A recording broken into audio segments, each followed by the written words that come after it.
Now do excuse me if my workspace appears a little small today, and that is simply because I've got a whopping big project going on here and I've run out of workspace. Now, what I have got for you today though is some new pigments. I've got some fabulous pigments from various other brands, but Teexpert have sent me some primary colours, and black and white and green.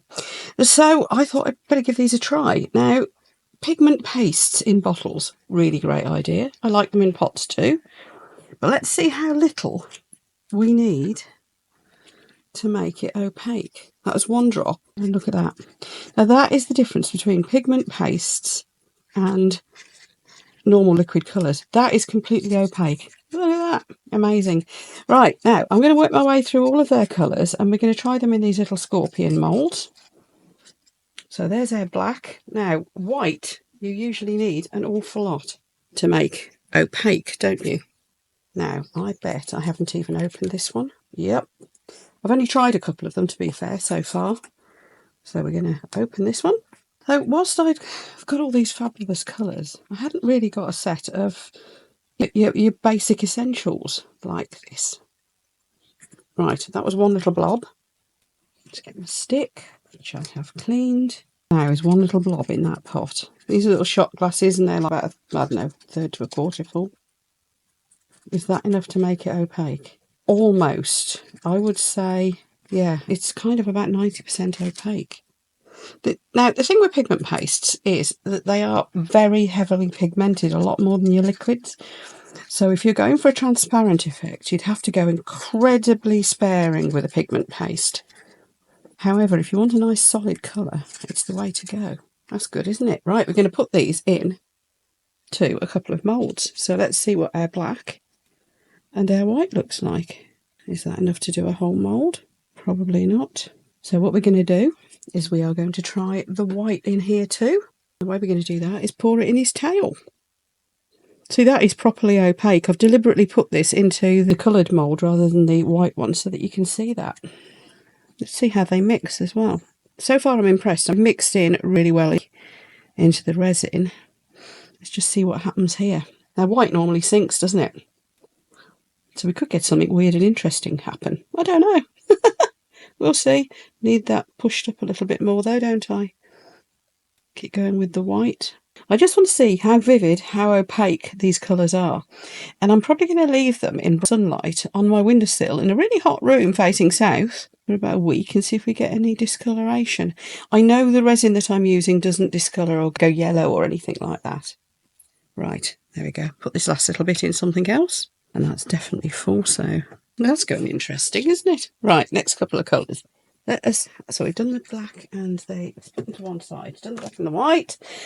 Let's have a look at nice primary red. Now I know I've opened this one already. I have tried it, and yes, I'm impressed as always. I have to say, it does take a lot to impress me. If it doesn't impress me, I don't show it you, usually. There might be the odd one or two things that I think this is so bad I've got to warn people.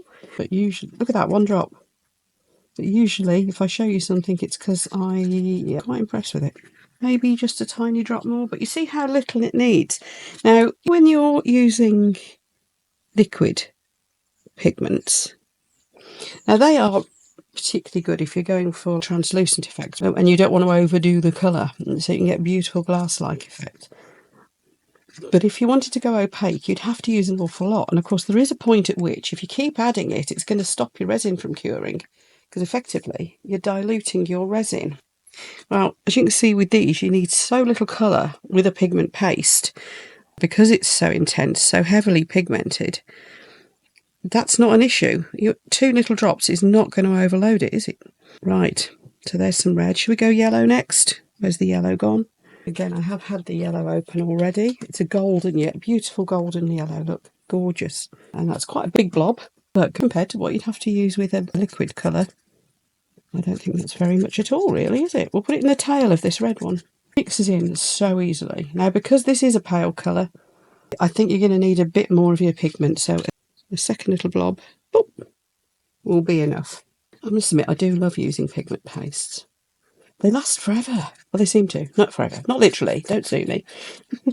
But they do seem to last forever, and it's simply because you use so little each time. So I think they're a darn good investment myself. Right, let's go in his tail and see if it'll push the red back. We'll do similar, and then we'll do blue and green with this one. I think that's all our colours then, isn't it? That's 6 colours. So one of these little moulds I won't be needing. I've got 2 more somewhere and I don't know where I've put them. Usual me. I'll tell you what I'll do with the final one. I'll put a bit of whatever's left from each of these remaining colours in it. That's going to be full, isn't it? Right, so let's just chuck the last little bits of each colour in there. This can be our leftovers. Hot. Right, now, is there a bit of red left? Let's put a bit of red in his legs, around his head. Doink. There we are. Got to make the doink noises. Let's go like that as well, shall we? See what happens. Right, I reckon I can get away with a little bit more in here, so we'll go in with a little bit more of the yellow. Makes the most fabulous orange where they meet, doesn't it? Should level out. Right, so we now want green and blue. Let's go blue first, as we're doing the primaries first. Be aware, when you take the tops off these, you need to get rid of the little foil thing, but there's also a little paper cap that seems to end up inside the lid, so you definitely need to get rid of that as well.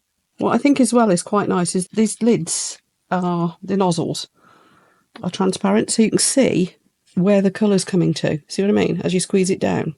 2 drops. I'm amazed that the black did it with 1 drop. But 2 drops is not a lot, is it? Now that's gone really pale.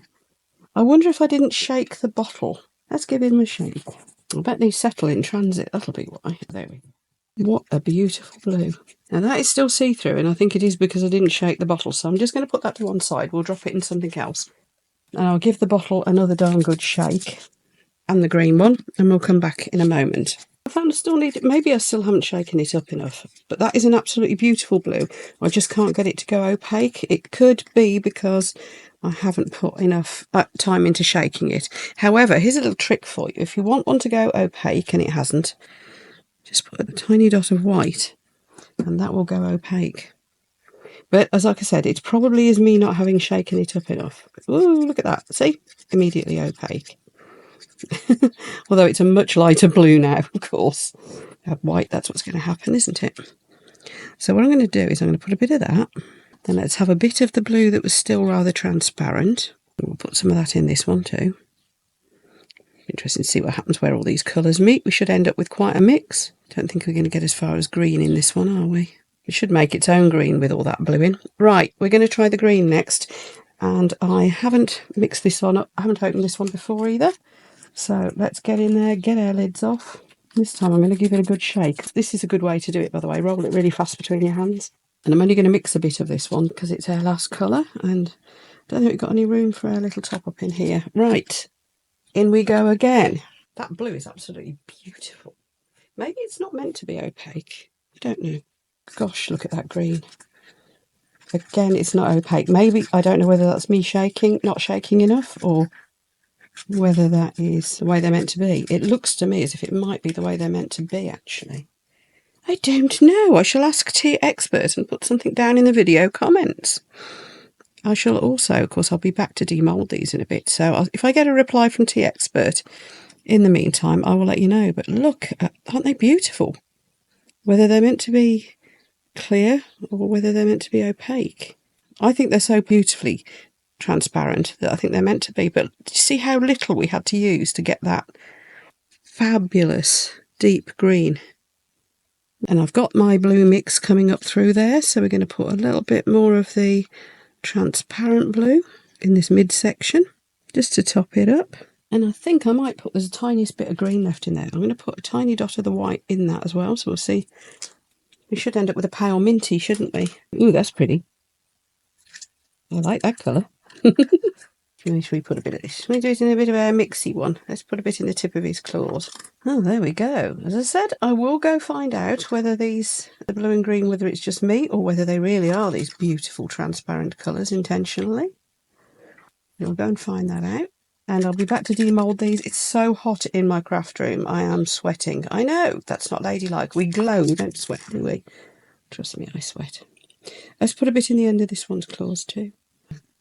So these should be interesting. If anybody wants to know why I'm suddenly making scorpions, I am making potential gifts for some new friends that I am meeting on the weekend, and they have all got a baths as their car choice.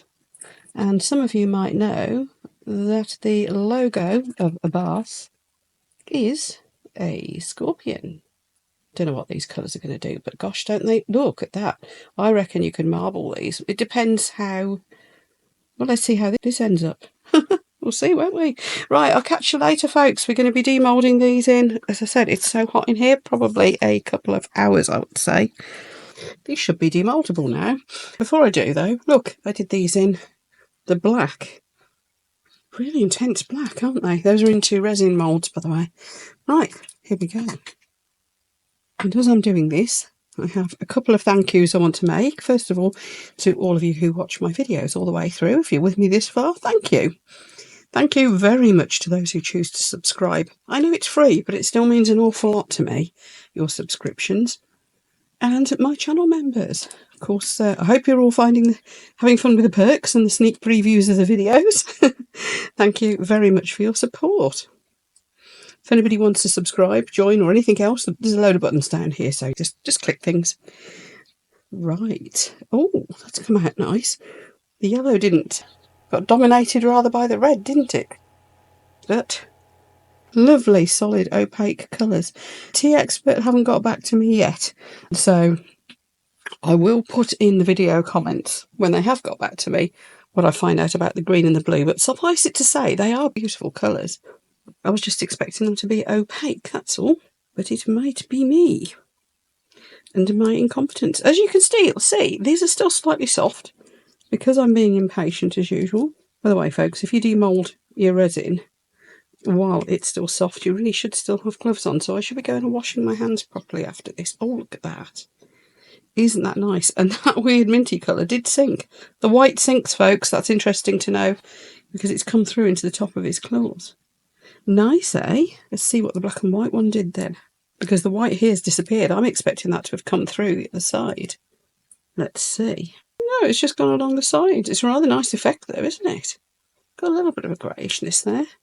Oh, did I lose the end of one of these? Oh no, it is a shorter foot, isn't it? Rather nice. I'm going to highlight bits on these with metallic marker pens as well. So, hello West Midlands Bath Club. If any of you do help yourselves to one of these on the weekend, hope you like it. Really looking forward to seeing you all, meeting you all for the first time. Very excited.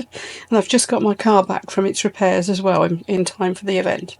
Right, this back, look how those colours have moved and patterned. And I think we could do good marbling with these. And it's gone proper weird on this side. That white, it's sunk again, look. Look, that minty colour that I put in the white, it's sunk through. Isn't that awesome? So we now know that the white sinks. That's a useful trick for white to do, isn't it? For those of you who do blooms and Petri effects and things like that.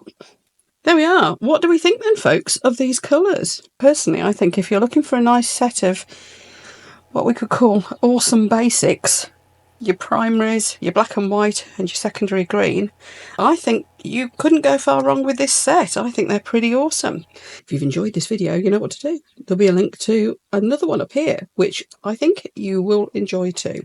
So I'll see you for the next video. Thanks everyone. Bye.